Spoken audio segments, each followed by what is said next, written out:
In my last video, I explained why you shouldn't use dish soap to make homemade insecticidal soap, and I'll put a link to that video at the end of this one. What I did promise you in that video was that I was going to show you a way to get very inexpensive insecticidal soap, and that's what I'm going to do in this one. If you go and buy the regular insecticidal soap, it comes in a sprayer like this, and it's somewhere in the order of $5 to $8 per liter. That's a jar that's a little bigger than this, but it's still fairly expensive, and I think that's why a lot of people don't use that product. So I'm going to show you a way to get real insecticidal soap at a much lower price. And the secret is to buy a concentrate. This is what I use. It's the safest insecticidal soap, but it comes in a concentrated formulation. For some reason on the internet, I see a variety of different bottles and different labels for this, but they're all the same thing. If you look at the ingredients, they'll tell you that it's the right material. It should be about 50% potassium salts of fatty acids. That's the chemical in there that makes this soap. So you want the concentrated form. This contains 500 mils, and this little bottle here is enough to make 50 of these. And this is a 16-ounce 500 ml sprayer. It's just a standard plant sprayer, which is what I use. If you don't have one of these, you don't even have to buy that. Use one of these old sprayers that you used around the kitchen. Just wash it out 2 or 3 times and it should be fine. To make up the spray is pretty simple. Take your teaspoon and add 2 teaspoons in here. Fill it with water and shake it up. That's it.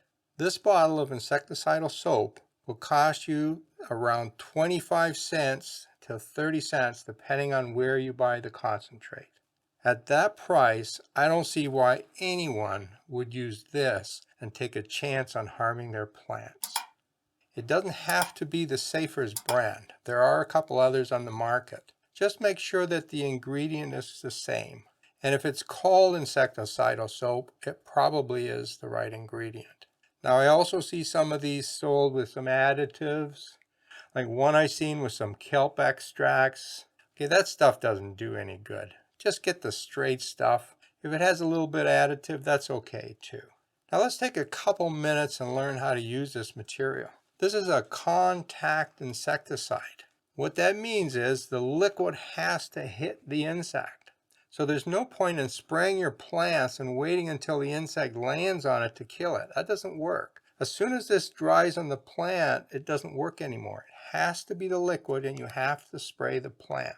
So wait until you have the infestation, then take the plant and spray both underneath the leaves and on top of the leaves. Get a real good coating of this liquid, and that kills a lot of the small insects you have in the home.